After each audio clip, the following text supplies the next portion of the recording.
Vous avez des objections et vous ne savez pas y répondre. Aujourd'hui, on va voir comment avoir des appels sans objection, donc des leads LHI, et obtenir un taux de closing qui va jusqu'à 75%, qui peut aller jusqu'à 75%, je le répète, c'est important. Mes clients utilisent par exemple Samuel qui a fait 40 000 euros en l'espace de 2 semaines parce qu'il a signé avec une agence qui lui a rapporté 16 clients grâce à moi. Clément qui a atteint 13 000 euros en 10 jours et qui a atteint les 25 000 euros à la fin du mois. Donc c'est énorme, vous pouvez faire pareil. Un prospect ne donne jamais une objection par hasard. Une objection, c'est une protection. Il a seulement 3 raisons profondes qui poussent quelqu'un à se protéger. On va voir quelles sont ces 3 raisons, restez bien jusqu'à la fin parce que pour le coup la troisième est la plus importante et si vous la corrigez vous n'aurez aucun souci à closer par la suite. Et si vous souhaitez prendre un appel de sélection, c'est entièrement gratuit, on pourra faire un diagnostic de votre offre pour savoir si elle est market fit ou non, c'est entièrement gratuit encore une fois et vous repartez avec un maximum de valeur. Si vous êtes sélectionné, on mettra en place l'infrastructure complète dans votre business pour que vous puissiez dépasser les 25 000 euros par mois. La première c'est quoi? La première c'est qu'il ne te croit pas, il manque de preuves, de crédibilité. S'il doute de toi, de ton expertise ou de la faisabilité de ce que tu annonces, il objecte. Il cherche à vérifier que tu n'es pas un vendeur de rêve, c'est une objection de cohérence. Il veut être sûr que ce que tu annonces égale ce que tu peux réellement livrer, et ça, pour le coup, c'est un manque de confiance, et c'est que vous avez mal pitché, que vous avez mal fait la découverte de votre prospect. Deuxième point, il ne se croit même pas capable, manque de confiance en lui, de capacité. Donc ça, c'est une croyance limitante. C'est la plus courante pour le coup. Il ne doute pas de toi, il doute de lui. Il a peur de ne pas tenir, de ne pas réussir, d'être le cas exceptionnel pour qui ça ne marche pas. Une objection de capacité. Tu dois le rassurer de son potentiel, sa discipline et de son historique. Quand vous faites le diagnostic, vous devez lui faire comprendre justement qu'il peut le faire, mais pas sans vous, mais qu'il a les capacités de le faire avec vous. C'est différent. Troisième point, il ne voit pas encore l'urgence. Pas assez mal. Pas assez envie. Le prospect a compris ton offre, mais il ne ressent pas encore le coût de l'inaction. Vous devez lui faire comprendre qu'il y a un gap entre sa situation de maintenant et la situation désirée. Il se dit, je pourrais le faire plus tard, ce n'est pas encore le moment, ça peut attendre. C'est une objection de priorité.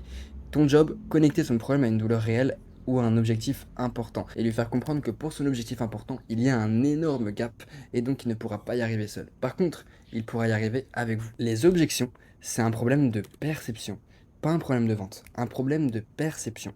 Votre offre est attrayante, par contre, pour votre prospect, elle ne l'est pas assez ou alors ce n'est pas assez urgent pour lui pour aujourd'hui passer à l'action. Et pour justement corriger ce problème, il faut se dire une chose, que la vente commence avant l'appel. Et aujourd'hui, tout se joue avant le call.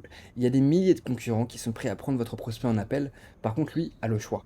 Un prospect arrive en appel avec une perception déjà formée de toi, ton offre, ta crédibilité, ta valeur, de la transformation que tu proposes, de la capacité à le comprendre. L'appel ne sert pas à vendre, l'appel sert à valider ce qui a déjà été vendu avant le call. Et donc, ce travail de vente, il se fait dans la communication. Ton contenu, ton positionnement, ton système d'acquisition et de la passion que tu construis avant l'appel, donc ton système de qualification. Si tu maîtrises l'avant-call, tu n'as presque plus d'objections. Si tu rates l'avant-call, tu passes ton call à courir après la confiance. Ce qu'il faut se dire, c'est que le closing, c'est 20% et la préparation de l'appel, c'est 80%. Le prospect n'achète pas en appel. Il confirme en appel et c'est ça un lead à lâcher. C'est un lead qui est déjà presque closé avant l'appel. Il y aura simplement des questions. Enfin, le prospect aura simplement des questions à vous poser. C'est tout. Maintenant, on va voir quelles sont les étapes de qualification que j'ai mis en place pour Clément. Pour rappel, la troisième est la plus efficace et elles lui ont permis de générer plus de 25 000 euros pendant le mois, donc c'est énorme. Et si vous souhaitez recevoir les étapes complètes, demandez-moi étape de qualification sur Instagram. Je vous répondrai personnellement, il n'y a aucun souci. Première étape, c'est quoi? C'est les modules clés. C'est le plus important. Les modules clés. Donnez un maximum de valeur à vos prospects. Et un module clé, c'est quoi? C'est une solution concrète pour prouver votre autorité et donner un maximum de valeur à vos prospects. Leur donner une solution à leurs problèmes pour montrer la valeur que vous pouvez lui apporter. Deuxième étape, le call de setting. L'appel de sélection, comme j'aime bien l'appeler. Alors, qu'est-ce que c'est que l'appel de sélection?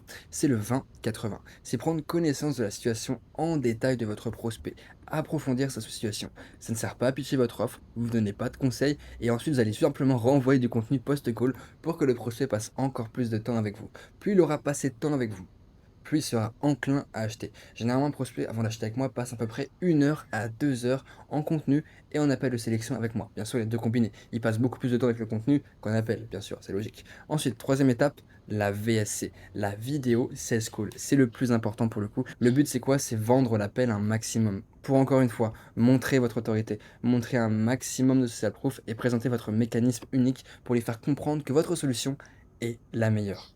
Encore une fois, super important. Et si vous souhaitez recevoir la trame de ma VSC pour que vous puissiez l'appliquer dès maintenant dans votre infrastructure, envoyez-moi VSC sur Instagram et je vous l'envoie gratuitement. Il n'y a aucun souci. Et encore une fois, je vous réponds personnellement. Donc ça, c'est le système complet qu'on utilise de notre côté pour avoir des appels sans objection ou alors maximum une objection, par exemple le prix. Cette objection, vous pourrez toujours avoir parce que s'il n'a pas l'argent ou s'il a des difficultés financières, là, c'est compliqué à contrer avant le call. Et si vous souhaitez recevoir la mind map complète, je vous l'envoie sur Instagram, il n'y a pas de souci. Et si vous souhaitez prendre un appel de sélection, c'est entièrement gratuit. On pourra faire un diagnostic de votre offre pour savoir si elle est market fit ou non. C'est entièrement gratuit, encore une fois. Et vous repartez avec un maximum de valeur. Et si vous êtes sélectionné, on mettra en place l'infrastructure complète dans votre business pour que vous puissiez dépasser les 25 000 € par mois.